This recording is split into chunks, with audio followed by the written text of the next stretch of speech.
జై శ్రీరామ్. అందరికీ నమస్కారం. వెల్కమ్ టు న్యూస్ అఖండ. నేను మీ కస్తూరి శ్రీధర్.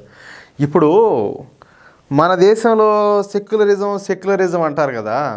ఈ సెక్యులరిజం వచ్చేసి సరే మన దేశం విషయానికి వద్దాం.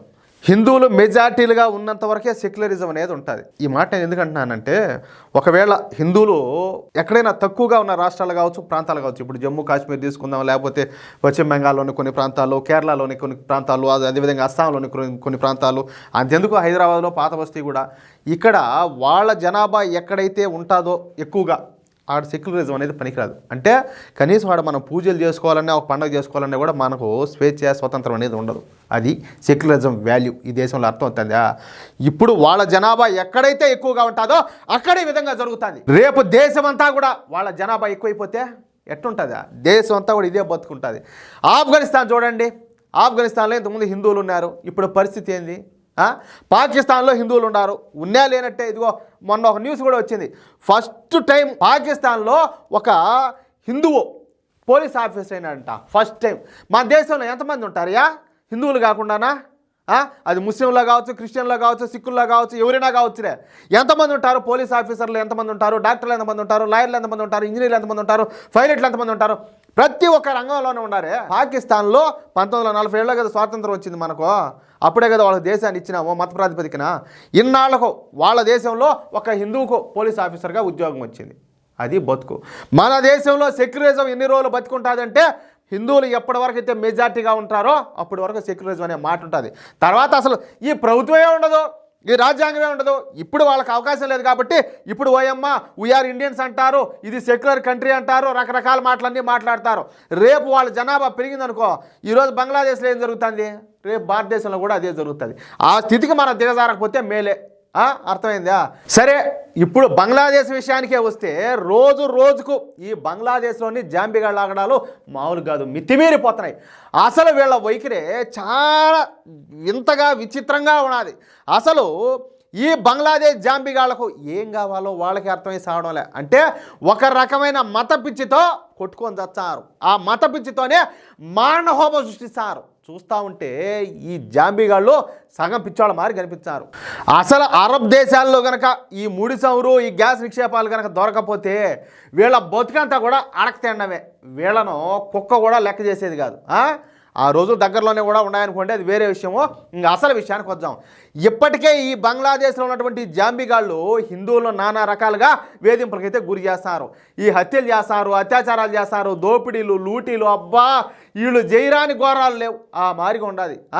గత 5 నెలల నుంచి ప్రతిరోజు కూడా ఇటువంటి మానహోమానికి ఈ బంగ్లాదేశ్ జాంబిగాళ్ళు అయితే పాల్పడతారు. ఇప్పుడు కొత్తగా ఈ బంగ్లాదేశ్లోని ప్రతి రెస్టారెంట్లో గొడ్డు మాంసం, బీఫ్ అంటారు చూడు, ఆ గొడ్డు మాంసం వండాలని చెప్పేసి ఈ బంగ్లాదేశ్ జాంబిగాళ్ళు నిర్ణయించారు. అంటే ప్రతి రెస్టారెంట్లోనూ బంగ్లాదేశ్లో ఎన్ని రెస్టారెంట్లు ఉంటాయో అన్ని రెస్టారెంట్లు. ఇక్కడ నేను ఒక మాట చెప్పాలి మీకు, ఖచ్చితంగా చెప్పాలా, చెప్పి తీరుతా. అదేంటంటే హలాల్ అని ఉంటుంది. మనం ఏదైనా హోటల్కి పోతామో, హోటల్లో హలాల్ సింబల్ వేసి ఉంటారు. లేకపోతే మనం చికెన్ కోసం, మటన్ కోసమో దేనికోసం అయినా పోయి ఉంటాము, ఆడ కూడా హలాల్ అనేసి ఉంటారు. అసలు హలాలుకు హిందువులకు సంబంధం ఏంది? హలాలుకు ఇతర మతాలకు సంబంధం ఏంది? అటువంటి హలాల్ మాంసాన్ని దేశంలోని ప్రజలందరి మీద రుద్దిపారదొప్పినారు. అసలు అది మన మతాచారం కాదు, మన మతానికి సంబంధించింది కాదు, అసలు మనకు ఎటువంటి సంబంధం లేదు ఆ విషయం హలాల్ అనేది. కానీ హలాల్ అనేది మొత్తం దేశ ప్రజలందరి మీద రుద్దినారు. ఒక మాంసం విషయం పక్కన పెట్టండి, ఉప్పు, పప్పు, ప్రతి ఒక్కటి, ఆఖరికి మన నిత్యావసర సరుకులు ఏవైతే ఉంటాయో ప్రతి ఒక్క దాని మీద కూడా హలాల్ సింబల్. ఈ హలాల్ సర్టిఫికేట్ ఇచ్చేదానికి ఒక సంస్థ. ఆ డబ్బులంతా ఏడబోతుంది తెలుసా? తీవ్రవాదుల జేబులు లేకపోతుంది. వాళ్ళని పెంచి పోషించడానికి, వాళ్ళకి ఆయుధాలను అందించడానికి, ఇట్లాంటి కార్యకలాపాలన్నిటి కూడా ఈ హలాల్కి సంబంధించిన ఈ డబ్బు అంతా వెళ్తాను. దీన్ని బట్టి మీరు అర్థం చేసుకోండి.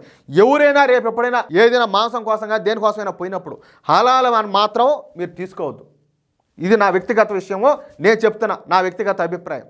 నీకు హలాల్కు సంబంధం ఏంది? ఒకడు మతాచారాన్ని నువ్వెందుకు పాటించాలా చెప్పు? పరమత సహనాన్ని ఆ అవతలలో పాటించలే కదా. అసలు ఇప్పుడు నీకంటూ కొన్ని ఇప్పుడు హిందువులమే ఉన్నాము, మనకంటూ కొన్ని ఆచారాలు, వ్యవహారాలు, కట్టుబాట్లు ఉన్నాయి. మనం ఎందుకు హలాల్ ఫుడ్ అనేది మనం తినాలా? ఒకసారి ఆలోచించండి ప్రతి ఒక్కరు కూడా. సరే, ఇంకా అసలు విషయానికి వస్తే ఈ గొడ్డు మాంసాన్ని బంగ్లాదేశ్లో ఉండేటటువంటి హిందువులు పొరపాటును కూడా ముట్టరు. ఈ గొడ్డు మాంసానికి హిందువులు దూరంగా ఉంటారు, మామూలుగానే అయినా అంతేలే. దీంతో హిందువులను ఇంకా ఇంకా ఇంకా ఏడిపించడానికి ఈ జాంబిగాళ్ళు బంగ్లాదేశ్లోని ప్రతి రెస్టారెంట్లో కూడా తప్పనిసరిగా గొడ్డు మాంసాన్ని వండాలని చెప్పేసి ఫత్వా జారీ చేశారు.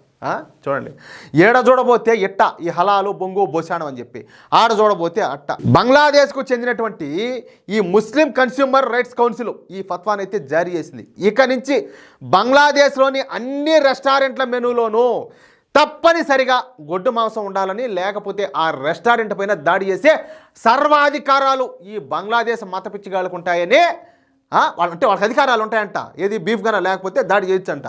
అంతేకాకుండా గొడ్డు మాంసం వండినటువంటి రెస్టారెంట్లను భారత ఏజెంట్ లాగా చూస్తామంట.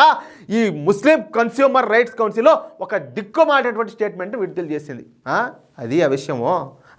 ఇక్కడ మరొక విచిత్రం ఏంటంటే, ఈ ఫత్వా జారీ చేసినటువంటి ఈ ముస్లిం కన్స్యూమర్ రైట్స్ కౌన్సిల్కు బంగ్లాదేశ్ ప్రజల నుంచి మంచి స్పందన వచ్చిందంట.